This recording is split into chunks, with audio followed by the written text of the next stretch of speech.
Well, there you have it, the top stories at this hour. But what have you been saying about the Yahaya Bello and EFCC situation, as well as other issues? Well, Jeffrey joins me as we walk through your comments right now on the show. Jeffrey. Absolutely. There's a lot, of course. And this time we're going to show them all the videos of what played out as much as we can. Yeah. The number one thing here is Yahaya Bello was arrested at midnight, sting operation, and he didn't surrender.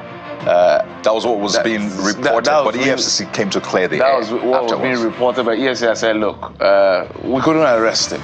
And we've talked about this as to what really is going on with the issue of Yahaya Bello and the EFCC and the inability of a state, the Nigerian state, to be able to just get a man, for him to plead guilty or not guilty, and then follow the entire process to either clear his name or be committed to prison if he's found guilty. It's just distasteful at the end of the day what is playing out. Turu Alashe says, more like laugh out loud kind of situation. You people are playing us in this country.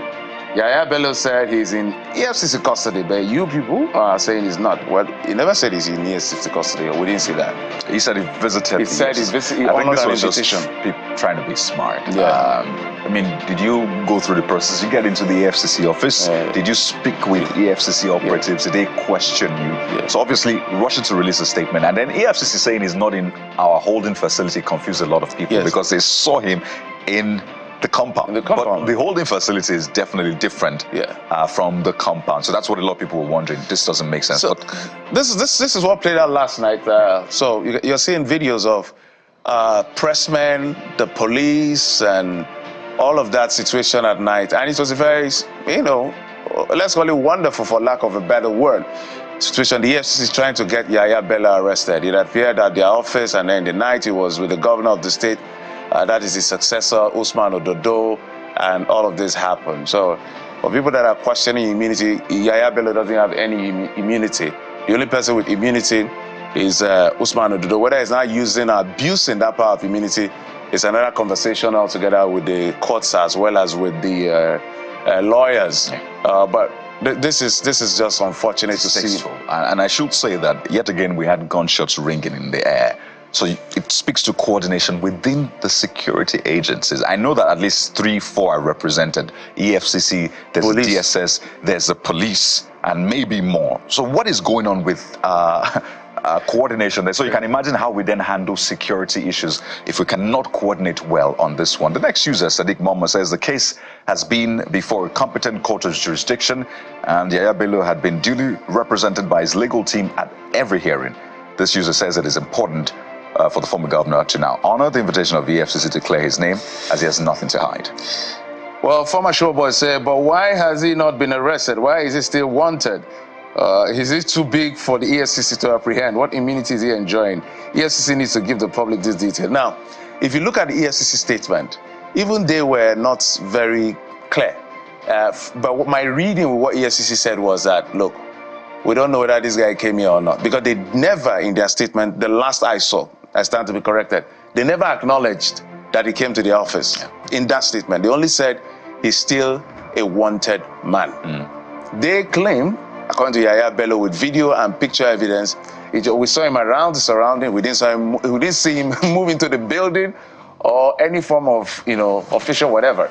I don't know. It's just a joke. It's just a clear joke. Kayode, you have the next one. Well, I think we can hold off on this. I know the next user is asking, where is Yahaya Bello? And I think this is just record what a lot of Nigerians are asking. Where is Yahaya Bello? We understand he wasn't arrested last night. Unconfirmed reports say yet again he left with the governor's convoy. This is something we're waiting to confirm. But what we know so far is that the EFCC has not been able to arrest him. But let's turn our attention to the Labour Party issue. By the way, this is something we'll get into. There's an impending flood risk in Kogi State, Jeffrey. Yes. You get it. It was released yesterday. So I'm hoping that we're paying attention to this, not just shielding former Governor Yahaya Bello.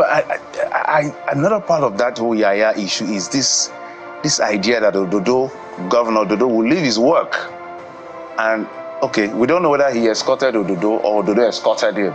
But if we follow the statement, it means Yahaya Bello. Okay, yes, it was no. Yahaya Bello went because the statement says he was accompanied by high-profile citizens. That high-profile citizen we saw was Usman Ododo. how Usman Ododo, the governor of Kogi State, left his job as governor and followed his predecessor to go for just an invitation. Oh boy. Well, the people of Kogi who are being governed, I imagine they have one or two to say. But let's talk about INEC rejecting Abure as Labour Party's national chairman. But then we saw, okay, just so you see this one more time, that is what played out. But let's come back now and talk about other matters within the Labour Party, and that's INEC rejecting Abure. And then the press statement, or the press conference given by Abure's group saying, no, there's a court that gave a decision, so Abure remains in charge. Back and forth now. Well, this user, God's Will Loan for Niger, says, Dear Abure, sir. So this is a letter written to Julius Abure. It's obvious power is sweet. I mean, very sweet, especially on the Nigerian soil at the moment. But the fact is, there's time for everything. This user says your time in that position is over. Be humble to leave without even trying to be what you once fought against. Ends by saying farewell. I think you meant to say yours sincerely or something with letters like this, but there you go. Popular San says he should. Where am I reading? I hope I'm not going. Okay. Yeah, I saw arrested. I wanted to be sure I'm not reading about Yahaya Bello again. Popular said he should be arrested if he portrays himself as chairman. This group of individuals should be shown exit door in Nigeria, Nigerian political space. Very interesting situation, which we'll tell you about in just a few seconds. So INEC says one thing, then the Abure group says no. The court is backing our own move. So let's keep the gunpowder dry on that one. In just a few seconds, we'll give you the sides to this one. But let's give you this one. Teachers of government-owned schools and the FCT embarking on indefinite strike. So the education sector has been challenged on different fronts, tertiary, secondary, even at the primary level. And you see this user, Tyler, who says teachers should be the highest earners in the country. Those in favor say aye. Aye. Those against say nay. The eyes have it. The eyes have it. So this user says teachers should be the highest earner in this country. So teachers' reward should no longer be in heaven. It should be right here. I totally agree. Meaning and he ends by saying they train doctors, lawyers, engineers. I wonder if politicians will agree and other people who earn higher than the minimum wage. All right. Emirati says, why wouldn't they embark on indefinite strike when a lot of allocation goes to wrong things? Then infrastructure and empowerment incentives for teachers who are the nation builders are thrown to the mud. The next user says that, let's see.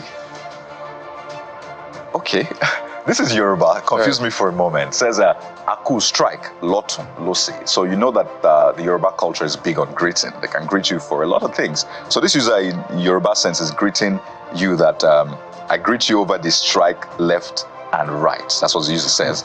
Goes on to say that government are increasing everything. Our government is increasing everything, but has refused to pay them what they owe them. So there you go.